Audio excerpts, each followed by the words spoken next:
এই অপারেশনটাই যখন থেকে ঘটনা ঘটেছে, কলকাতা পুলিশ কমিশনার স্পটে ছিলেন।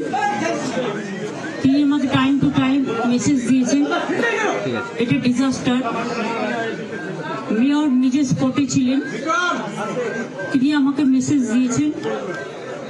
সুজিত ঘোষ আমাদের ফায়ার ব্রিগেড মিনিস্টার, তারাও সারা রাত এখানে ছিলেন। আপনারা জানেন এগুলো খুব কনজেস্টেড এরিয়া, আর এটা আজকে তৈরি হয়েছে তা নয়। এরিয়াগুলো বছরের পর বছর ধরে, বছর ধরে তৈরি হয়েছে। তবে কিছু বাড়ি তৈরি করে যারা প্রমোটাররা, একাংশ, সবাই নয়, তারা তৈরি করার আগে নিশ্চয়ই ভাববেন তার আশেপাশে যে গরিব মানুষগুলো আছে তাদের যাতে কোনো ক্ষতি না হয়। এবং একটা বাড়ি তৈরি করতে গেলে শুধু আমি একটা ছতলা বাড়ি তৈরি করে দিলাম, এটা আমার কাজ নয়। বাড়িটা যাতে মজবুত হয় এবং আইনত সেটা স্বীকৃতি কিনা, অফিসিয়াল পারমিশন পেয়েছে কিনা, সেটার ওপরও নির্ভর করে। আমি মেয়রকে জিজ্ঞেস করছিলাম যেটা অফিসিয়াল পারমিশন দিয়েছে কিনা, ও বলল না। এগুলো সমস্তই বেআইনি কিছু কিছু হয়। আলটিমেটলি আমি যা খবর পেয়েছি, আমাদের পুলিশ, ফায়ার ব্রিগেড, ডিজাস্টার সবাই সারা রাত ধরে, এবং লোকাল মানুষ, কাউন্সিলর, স্থানীয় যুবক যুবতীরা, এলাকার ক্লাবগুলো সকলে মিলেই, রমজান মাস চলছে, এইসব এলাকায় সকলেই উপবাস করে থাকেন। তা সত্ত্বেও এরকম একটা দুর্ঘটনা ঘটে গেছে, যার জন্য আমরা সকলেই মর্মাহত।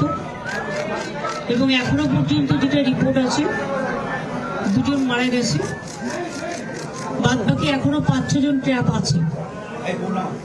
তার মধ্যে আমি এক্ষুনি খবর পেলাম একজনের পা আটকে আছে, বেঁচে আছে, তাকে হয়তো বের করে দিল। এরকম ভেতরে ঢুকতে একটু টাইম লাগছিল, তো এখন মোটামুটি তারা ভেতরে ঢুকে গেছে। রেস্কিউ অপারেশনটা যত তাড়াতাড়ি হবে তত ভালো। এবং তাদের পরিবার পরিজনরা হসপিটালে আছে।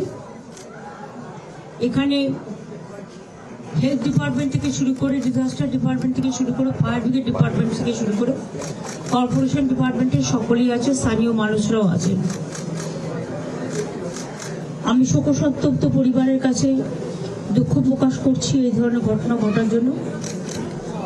ইল্লিগাল যে কাজগুলো কেউ যদি করে থাকে তার বিরুদ্ধে অফিসিয়াল অ্যাকশন নেওয়ার জন্য আমি প্রশাসনের কাছে অনুরোধ করব। আর যে পরিবারগুলো আজকে অসহায় হয়ে গেছে তাদের পাশে তো সরকার দাঁড়াবে, এবং ডিজাস্টারে সরকার অলওয়েজ হেল্প করতে পারে, অফিসাররা করে দেবেন। এবং যাদের বাড়িঘরগুলোও ভেঙেছে গরিব লোক, তাদের বাড়িঘরগুলো অফিসারদের আমি বলবো দেখে নিতে। কমিশনার আছে, কমিশনার এটা দেখে নেবেন। তাদের পরিবারগুলো, প্লাস যারা ইনজিওর্ড হয়েছে তাদের পরিবারগুলো, প্লাস ঘর বাড়িগুলো, প্লাস বেআইনি যে কাজের জন্য এই ঘটনা ঘটেছে, অ্যাকশন নেওয়ার জন্য। এই কথাগুলো আমি বলে গেলাম।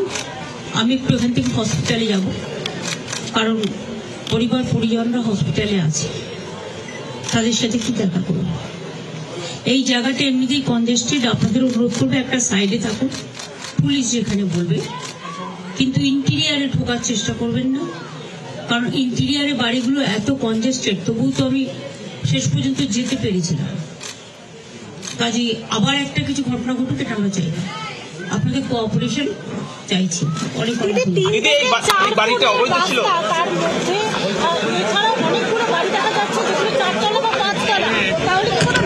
ডিটেলস এনকোয়ারি চলছে, কলকাতা কর্পোরেশন পুলিশ এনকোয়ারি করছে। আমাদের প্রাথমিক তদন্ত হিসেবে যা হাতের সামনে এসছে সেটা আপনাদের কাছে আমি বললাম। বাদ বাকি তদন্ত করে প্রশাসন অ্যাকশন নেবে।